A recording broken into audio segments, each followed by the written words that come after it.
ہندو لوگ کمنٹس کر رہے ہوتے ہیں یہ مولوی لوگ جاپان جا رہے ہیں، کبھی یہ مولانا امریکہ جا رہا ہے، کبھی یہ مولانا ہانگ کانگ جا رہا ہے، کبھی یہ مولانا لوگ فلانی جگہ جا رہے ہیں۔ ہندوؤں کے کمنٹس میں پڑھتا ہوں تو کہتے ہیں یہ مولانا کے پاس اتنا پیسہ کہاں سے آتا ہے، ہر تھوڑے دن میں پہنچا ہوا ہوتا ہے یہ، اور اتنے گھر بھی چلا رہا ہے۔ تو جب ان کو کوئی بتاتا ہے نا بھائی ان کو اسپانسر کیا ہے، جنہوں نے بیان رکھوایا انہوں نے کہا ہے کہ آنے جانے کا، میرے بیان کے کوئی پیسے نہیں ہوتے، یہ ذہن میں رکھے۔ اسپانسر کا یہ مطلب نہیں ہے کہ ہر بیان پہ مجھے لفافہ مل رہا ہے، ایسا کچھ نہیں ہے۔ البتہ ظاہر ہے جو آنے جانے کا بہت دفعہ ایسا ہوتا ہے، میں خود خرچہ اٹھا لیتا ہوں، بعض دفعہ ایسا ہوتا ہے، بہت دفعہ ایسا بھی ہوتا ہے، بلکہ زیادہ تر تو ایسا ہی ہوتا ہے کہ جو بیان کے لیے بلا رہے ہیں وہ آنے جانے کا انتظام کر دیتے ہیں۔ تو ہندو لوگ اس پہ کہتے ہیں یہ کیسے ہو سکتا ہے، how is it possible. English بھی میں سیکھ رہا ہوں یہاں پہ، مجھے لگ رہا ہے کہ نہ میں اردو کراؤں گا نہ انگلش کراؤں گا، دونوں کی ٹانگیں توڑ رہا ہوں اب میں۔ تو جب ان کو جواب دیا جائے کہ مسلمان یہ کرتے ہیں تو دنیا حیران ہوتی ہے کہ یار مسلمانوں میں اتنا ظرف ہے کہ کسی کو خرچے پہ بلا کے اس سے نصیحت سنیں۔ یہ ایسا ہی ہے جیسے آپ ابا کو 50 روپے دو، ابا مجھے نصیحت کرو، ایسا بچہ دیکھا آپ نے کہیں؟ بھائی ابا جب آپ کو نصیحت کرتے ہیں اچھے لگتے ہیں برے لگتے ہیں؟ ابا سب سے زیادہ برے لگتے ہی اس وقت ہیں جب کچھ سمجھا رہے ہو بیٹھ کے، یار ابا کا کام ہے ہر وقت سمجھانا۔ ابا ہر وقت، ہم کالج میں پڑھتے تھے تو ایک نوجوان نے کہا یار میرے ابا ہر وقت نصیحت کرتے رہتے ہیں، تو دیر سے کیوں آ رہا ہے، تو جلدی کیوں نہیں اٹھ رہا؟ تو دوسرے نے کہا ابے تو نے ایسے ابا پالے ہوئے کیوں ہیں؟ اب دیکھو یار کیا سکھایا جا رہا ہے، ادب تمیز، تو نے ایسے ابا پالے ہوئے کیوں؟ مجھے بڑی حیرانی ہوئی یار، باپ کے بارے میں عجیب الفاظ استعمال کر رہے ہیں۔ تو ابا نصیحت کرتے ہوئے بالکل بھی اچھے آپ لوگ کو بولنا پڑے گا منہ سے بھائی نہیں لگتے، ابا سب سے برے لگتے ہی اس وقت ہے جب سمجھا رہے ہوں۔ تو میں ہندوؤں سے اور دوسرے مذہب والوں سے بولتا ہوں بھائی یہ ہمارا کمال نہیں ہے، یہ کس کا کمال ہے؟ اسلام کا۔ یہ 1400 سال پہلے ایک پیغمبر آئے تھے، امی تھے، نہ لکھنا جانتے تھے نہ پڑھنا جانتے تھے، انہوں نے ندا لگائی، کیا خوبصورت۔ آپ سورہ آل عمران کا رکوع پڑھو، ان فی خلق السماوات والارض واختلاف اللیل والنہار لآیات لأولی الالباب۔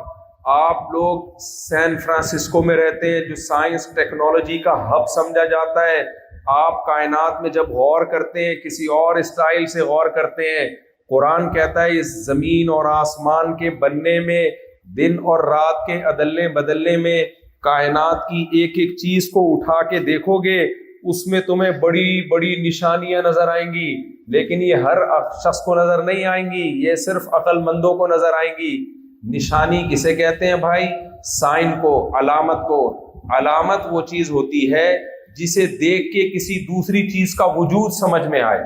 آپ سے کسی نے پوچھا سورج نکلا ہوا ہے، آپ نے کمرے کے اندر بیٹھے بیٹھے کھڑکی میں جھانک کے دھوپ کو دیکھ کے بتا دیا ہاں نکلا ہوا ہے۔ اگلا کہتا ہے کمبخت تو نے سورج کو دیکھا تو ہے نہیں جا کے، تو یہاں بیٹھے بیٹھے اتنے یقین سے کیسے کہہ رہا ہے کہ سورج نکلا ہوا ہے؟ آپ جواب میں کیا کہو گے بھائی؟ سورج کے وجود پر یقین کرنے کے لیے سورج کو دیکھنا ضروری نہیں ہے، دھوپ ایک نشانی ہے، دھوپ ایک پکی ڈھکی نشانی ہے جو یہ بتاتی ہے کہ دھوپ جبھی ہوگی جب سورج نکلا ہوا ہوگا۔ رات کے 12 بجے دھوپ نہیں ہوتی، چاند کی روشنی ہوتی ہے، وہ دھوپ نہیں ہوتی ہے۔ تو دھوپ دیکھ کر سورج کے ہونے کا 100% ہمیں یقین ہو جاتا ہے۔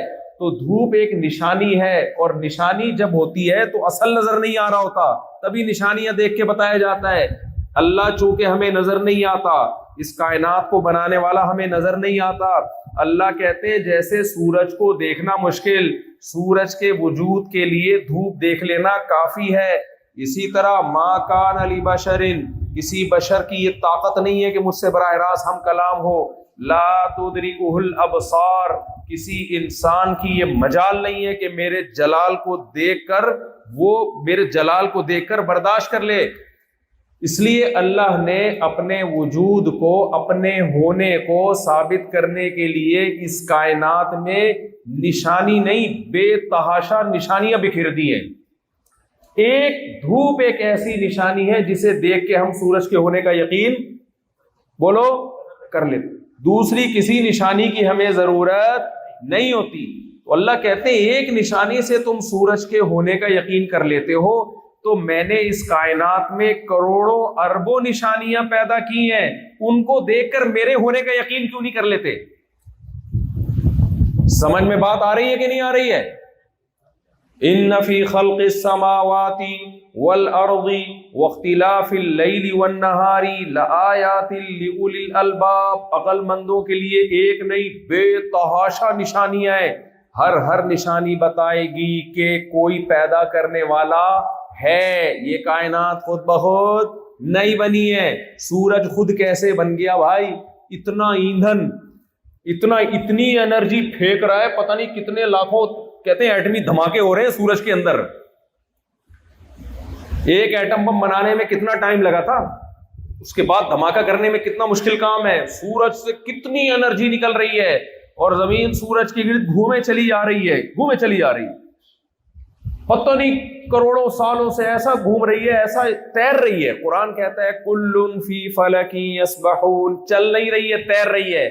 جب تیرتی ہے کوئی چیز تو اسموتھلی تیرتی ہے، وہ جھٹکے نہیں آتے۔ کبھی ہمیں کوئی جھٹکا آیا؟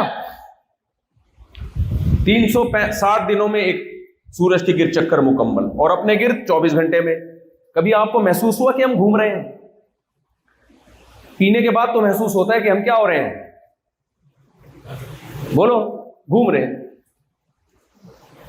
بلکہ اس پہ بھی خود نہیں گھومتا ہوا، وہ سمجھ رہا ہوتا ہے کہ دنیا گھوم رہی ہے، حالانکہ وہ خود گھوم رہا ہوتا ہے۔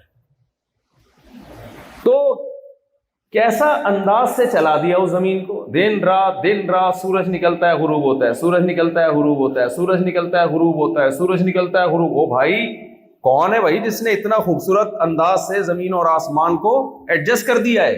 کون ہے؟ سائنسدان تو بڑے آرام سے پتلی گلی سے نکل لیتے ہیں، کہہ کے ایک دھماکہ ہوا تھا اور یوں چھن ایسے ہو گیا۔ ابے بھائی یہ کیسے ہو گیا یار؟ کبھی اتنے خوبصورت دھماکے آپ نے دیکھے؟ کراچی میں تو ہم دیکھتے رہتے ہیں دھماکے، ایسا خوبصورت دھماکہ ابھی تک رپورٹ میں نہیں آیا کہ دھماکہ ہوا، بندہ مرا پڑا ہوا تھا، ہاتھ پاؤں ٹوٹے ہوئے تھے، دھماکہ ہوا، جڑ گئے۔ کبھی دیکھا آپ نے؟ ایک دھماکہ ہوا اور چیز ٹوٹنے کے بجائے کیا ہو گئی؟ بولو، جڑ گئی۔ تو یہ کیا خوبصورت نظام وجود میں آ گیا۔ اللہ فرماتے ہیں لآیات لأولی الالباب الذین یذکرون اللہ قیاما وقعودا وعلی جنوبہم ویتفکرون فی خلق السماوات والارض۔ فرمایا ہمارے عقل مند بندے وہ ہیں جو اس کائنات میں غور و فکر کر کے ہم تک پہنچتے ہیں اور کہہ اٹھتے ہیں، پکار اٹھتے ہیں کہ جہاں دھوپ ہوگی وہاں سورج کا وجود یقینی ہے، تو جہاں چیزیں مینجمنٹ کے ساتھ ہوں گی وہاں مینیجر کا ہونا ضروری ہے، یہ خود بخود مینجمنٹ نہیں ہو سکتی۔ پھر ہم پر ایمان لاتے ہیں، پھر اللہ کہتے ہیں ایسا ایمان لاتے ہیں یذکرون اللہ قیاما وقعودا۔ دیکھو آپ یہاں امریکہ میں آئے، جب آپ کو یہاں امریکہ نے بے شمار سہولتیں دی، تو جب آپ اپنے گاؤں میں، اپنے گھر میں، انڈیا، پاکستان، بنگلہ دیش، کہیں بھی آپ واپس جاتے ہو، صبح و شام امریکہ کے چرچے بیان کرتے ہو کہ نہیں کرتے؟ ہم دیکھتے ہیں ہمارے جو ریلیٹیو امریکہ سے آتے ہیں نا کراچی میں، ہر وقت شو مارتے رہتے ہیں ہمارے سامنے، ہر وقت شو مارتے رہتے۔ مجھے یاد ہے ہمارے ایک ریلیٹیو آئے امریکہ سے، تو ہم گاڑی میں جا رہے ہیں، اچانک کوئی موٹر سائیکل والا یوں کر کے گزر گیا۔ اب امریکہ میں ایسا نہیں ہوتا، یہاں ہوتا ہے، امریکہ میں ایسا نہیں ہوتا، وہاں تو گزرتے رہتے ہیں۔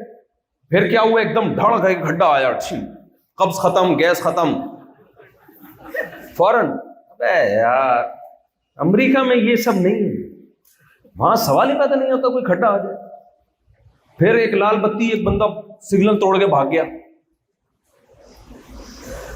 بے بھائی امریکہ میں اس کا تصور نہیں ہے، وہ ہمارے ساتھ امریکہ میں ایسا نہیں ہوتا۔